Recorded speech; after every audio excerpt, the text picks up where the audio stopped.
Senator Udall. Thank you, Mr. Chairman.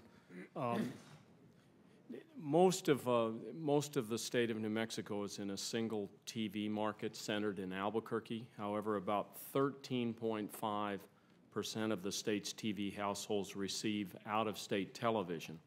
Unfortunately, this means that some New Mexicans are cut off from important state news and information that directly affects them. In fact, the second largest city in New Mexico receives its television from another state.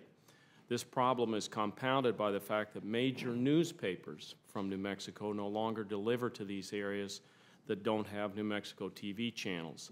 And I've received numerous complaints from residents calling for changes to Chavira to allow satellite TV customers to receive these in-state TV channels. A satellite TV customer told me he pays for dozens of channels, but he cannot get a single New Mexico channel to keep up with events. A mayor of one of the cities in these communities told me our citizens are very disturbed by the unavailability of New Mexican television in our area. As New Mexican residents, our community should have access to New Mexico state news and events. Several county commissioners wrote me that New Mexico is our state and we're entitled to information as it pertains to our citizens' safety and well-being. Our state legislature has weighed in on numerous occasions with a resolution urging Congress to require satellite television providers to provide New Mexico television to all parts of the state. So, Mr. Kaparowicz, I'd like to ask you from the broadcaster's perspective, and then also the satellite TV representatives here, your testimony extols the virtues of localism in broadcasting. However, the current TV market uses Nielsen Company designated market areas to impose on TV viewers what their local area should be. Why should my constituents be prevented from receiving the New Mexico television they wish to watch? I don't think they should. I think they should be able to get their local news from a New Mexico station. In fact, I have before me a letter from KOAT where they are granting consent without charge to all the cable systems and DirecTV and Dish networks to retransmit the station's locally originated news, weather, and public affairs programming to each of the carrier subscribers located within the state of Mexico. This is not dissimilar from what we have done in moving our newscast from Atlanta up into the northwest corner of Georgia, which is actually in the Chattanooga DMA.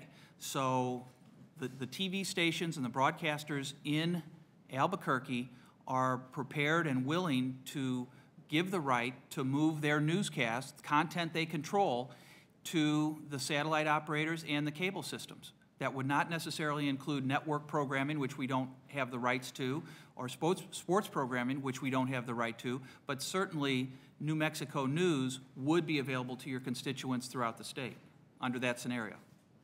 Well, the problem here is that one of my constituents asked a broadcasting company, just like you talked about, and said they wanted to get the New Mexico media, and they were told, your town, while in New Mexico, is not part of the Albuquerque-Santa Fe market. Because of that, Dish Network and DirecTV cannot offer our signals where you live. Cable may be able to, but it's optional for them. So why will broadcasters not voluntarily agree to allow satellite TV companies to provide a New Mexico channel to state residents who want to watch it? I think I think there's a real problem here. Well, I think the distinction is we can only grant consent for the programming that we control, which is local news. And if it is local news that is the issue, we control the rights to local news that we produce. I think moving the station in its entirety, which would include network programming and sports franchises and so forth, we can't control that.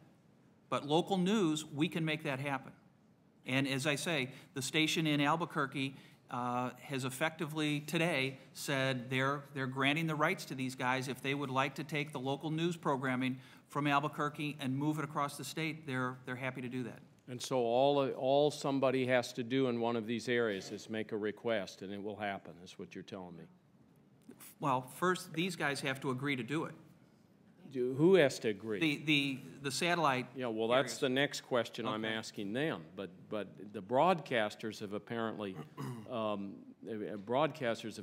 opposed this effort at the local level. I think the distinction is the broadcasters have opposed moving a station in its entirety. Right. I understand that. I understand that. Could I, Mr. Chairman? I don't know if I've run over here. So are we going to have a second round? Take a moment. Just yeah, we'll have a second round. Let me let the other senators get there. Yeah, I want to make sure. You bet. Senator Udall. Thank you, Mr. Chairman. You made, Mr. Kaparowicz, a statement about KOAT. Was that in a letter form, or was yes, sir. That you have that with you? Yes, I do. Could we make that part of the record? Absolutely. Is what they're saying that basically that they're willing to put it out without any? Could you just read us the crucial part of the letter there? Yes, sir. To whom it may concern. This letter confirms that station KOAT, the ABC affiliate in Albuquerque, New Mexico, hereby gives consent without charge to each cable system and to DirecTV and Dish Network to retransmit the station's locally originated news, weather, and public affairs programming to all of each carrier subscribers located within the state of New Mexico. KOAT is already providing this service to Comcast Cable in Donna Ana County so that viewers in Las Cruces, New Mexico, which is part of the El Paso, Texas DMA, can be informed. This is further evidence that local news, weather, and public affairs programming can be made available throughout the state, and it was signed by Mary Lynn Roper, the president and general manager of KOAT. Thank you very much, and that's a very positive development, I think. My question to the two gentlemen to your right there would be, are you willing to run it now? I think the answer is we'll certainly look at it. It's a complex whether that signal actually reaches the entire part of the rest of New Mexico that needs to be reached. So because, again, our spot beams were designed 10 years ago to reach a certain area, and hopefully this is within it. That's a very big constraint. We have to make sure that we allow just these people, I'm assuming, that are in New Mexico and not across the state border, who are actually in the other DMA to see it. So we have to define a blackout that's very specific to this.